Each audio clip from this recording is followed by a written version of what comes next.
చేయవలసిన విషయము మర్చిపోయింది. ఏ పార్టీకి 20 సంవత్సరాలు వచ్చిన ఒక విశ్వాస సంఘంలో విశ్వాసగానే ఉంచుతున్నాం. మనం విశ్వాసులు ఏం చేస్తున్నాం? విశ్వాస ప్లేసులను ఉంచితే ఇంకా పాస్టర్ గారు, పాస్టర్మ గారు, వాళ్ళ పిల్లలు శ్రమ పడడం తప్ప ఏముండదు. కానీ ప్రభు యొక్క ఆశ ఏంటంటే విశ్వసించిన వారిని ఏం చేయాలి?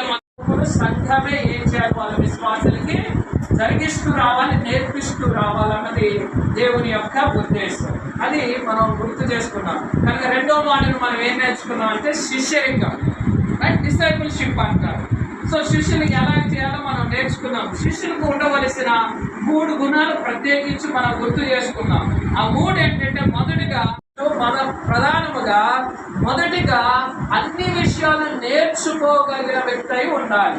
ఎప్పుడు నేర్చుకోవాలి దేవుని పిల్లలు. నాకు ఇది వచ్చు, నాకు అన్నీ తెలుసు అనుకుంటే వాడు దేవుని శిష్యుడు కాలేడు. అందుకని ప్రభు ఏమంటున్నాడంటే నా భారం సులభమైనది, నేను సాత్వికులను దీన మనసు గలవాడను గనక మీరు నా యొద్దకు వచ్చి ఏమంటున్నాడు?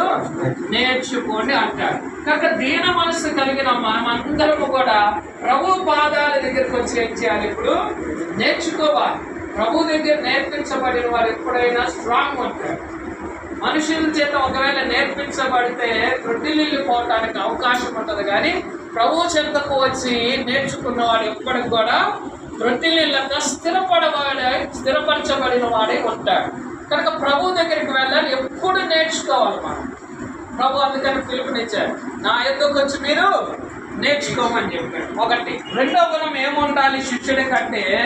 ఎప్పుడు కూడా ఏం చెప్పాం? ఒకటి నేర్చుకోవడం, షిప్ ఏ గుడ్ ఫాలోవర్ అంటాడు ప్రభు. అంటే ఎప్పుడు క్రీస్తును వెంబడించేవారుగా ఉండాలి. మనం విశ్వాసులు కూడా అదే నేర్పాలి. చాలా మంది ఈ రోజుల్లో పాస్టర్ గారిని వెంబడించేవారు ఉంటున్నారు, కానీ ప్రభువును వెంబడించేవారు అరుదుగా ఉంటున్నారు. కానీ ప్రభు వాక్యం ఏమంటుంది? ప్రభువుని వెంబడించేవారుగా ఉండాలంటుంది. కానీ ఈ రోజుల్లో చూడండి, సాధారణంగా ఎవరు మనకు రోల్ మోడల్ అంటే, ఒకవేళ పెద్ద దైవజనులు మనకి మెంటార్స్గా ఉంటే, అంటే మనకి నాయకుల నుండి నడిపించే వారి పేరు చెప్పడం తప్పేం కాదు. కానీ అల్టిమేట్గా మనం ఎవరిని ఫాలో అవ్వాలి? యేసుక్రీస్తునే ఫాలో అవ్వాలి.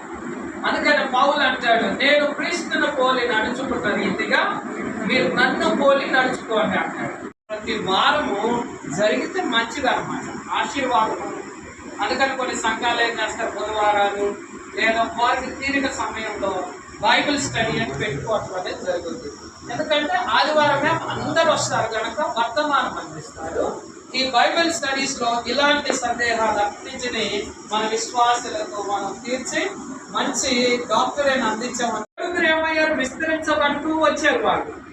కనుక సంఘం విస్తరించబడే కొలది పరిచారకుల గుంపులు కూడా ఏం చేయొచ్చు? మనం పెంచుకోవచ్చు. అలాగే సంఘ పెద్దమైన గుంపులు కూడా మనం ఏం చేయొచ్చు అంట? పెంచుకుంటూ రావాలన్నది దేవుని యొక్క ఉద్దేశం.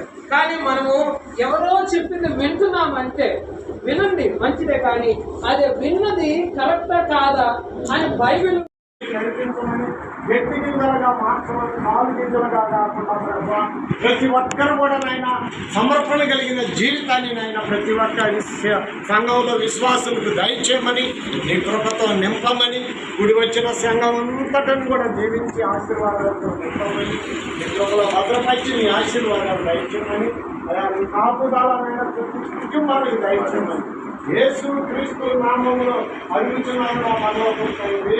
ఆమేన్. మన ప్రభు అయిన యేసు క్రీస్తు వారి యొక్క కృపయు, దేవుని యొక్క ప్రేమయు, పరిశుద్ధాత్మ యొక్క అనిల సహవాసము ఇక్కడ చేరిన మనకును